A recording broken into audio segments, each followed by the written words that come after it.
Vyriausybės sprendimai daro didelę įtaką. Kalbama ne tik apie įstatymus.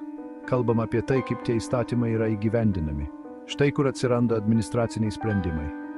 Šie sprendimai gali paveikti viską. Kalbame apie mokyklas, ligoninės, net jūsų vietinį šunų parką. Taigi, kaip mes žinome, ar šie sprendimai yra geri? Na, mes turime juos įvertinti. Yra įvairių būdų tai padaryti. Vienas iš būdų – pažvelgti į rezultatus. Ar sprendimas iš tikrųjų pasiekė tai, ką turėjo pasiekti? Kitas būdas – pažvelgti į procesą. Ar sprendimas buvo priimtas sąžiningai ir skaidriai? Sprendimų vertinimas padeda mums mokytis iš savo klaidų.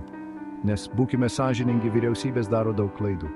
Tai taip pat verčia valdžioje esančius asmenys atsakyti už savo veiksmus. Ir tai yra gerai demokratijai. Nes kaip visi žinome, demokratija yra gražus, trapus dalykas, kaip naujagimis panda. Arba Faberge kiaušinis. Įstatymų priėmimas yra rimtas reikalas. Šie įstatymai suteikia pagrindą administraciniams sprendimams. Todėl labai svarbu, kad visuomenė turėtų savo balsą šiame procese. Tai ne apie kažkokią miglotą pilietinės pareigos sampratą. Kalbama apie tai, kad įstatymai iš tikrųjų veiktų tiems žmonėms, kuriems jie turėtų tarnauti. Kaip įtraukti visuomenę? Viešos diskusijos, mano draugai. Jos gali būti įvairios. Susitikimai su rinkėjais, internetiniai forumai, net seni geri laiškai redakcijai. Svarbiausia, kad visi jaustųsi išgirsti. Ir kas nemažiau svarbu, kad politikos formuotojai iš tikrųjų klausytųsi. Žinoma, viešas diskursas gali būti netvarkingas. Žmonės turi skirtingas nuomonės. Kartais tos nuomonės yra klaidingos. Bet tokia jau ta demokratija. Reikia rasti bendrą kalbą ir galbūt šiek tiek vienas ant kito sušukti. Įstatymų rašymas yra sudėtingas. Tai ne tas pats, kas išsikepti sausainių. Nors, tiesą sakant, taip ir turėtų būti. Įdėkite 2 stiklinės laisvės, žiupsnelį sveiko proto. Deja, tai ne taip paprasta. Mums reikia priemonių užtikrinančių, kad teisės aktai būtų aiškus, glausti ir teisiškai pagrįsti. Viena iš svarbiausių priemonių yra paprasta kalba. Daugiau jokio teisinio žargono, nuo kurio apsisuka galva. Įstatymai turėtų būti suprantami visiems.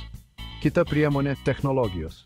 Turime programinės įrangos, kuri gali padėti rengti teisės aktus, sekti pakeitimus ir užtikrinti nuoseklumą. Tai tarsi rašybos tikrinimas, bet įstatymams. Šios priemonės padeda procesą padaryti efektyvesnį ir skaidresnį. Jos taip pat sumažina klaidų riziką. Nes, kaip jau nustatėme, vyriausybės yra labai geros daryti klaidas. Tai tarsi jūsų pergalė. Gerai, turime savo įstatymus ir administracinius sprendimus. Kas toliau? Įgyvendinimas, mano draugai. Čia teorija susidūrė su praktika. Labai gerai turėti gražius įstatymus ant popieriaus. Bet jei jie nėra veiksmingai įgyvendinami, jie yra nenaudingi. Kaip tinklinės durys povandeniniame laive. Mums reikia mechanizmų, leidžiančių stebėti, kaip sprendimai yra įgyvendinami. Ar jie taikomi sąžiningai? Ar jie pasiekia norimų rezultatų? Jei ne, turime juos koreguoti. Tam reikalinga nuolatinė priežiūra. Tai tarsi būti tėvais, bet vietoj netvarkingo paauglio jūs turite reikalų su biurokratija. Skaidrumas yra svarbiausias šiame procese.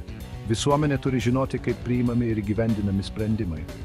Tai padeda stiprinti pasitikėjimą ir neleidžia valdžioje esantiems asmenims per daug išdykauti.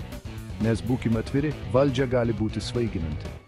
Kaip skanus, bet galiausiai pavojingas kokteilis.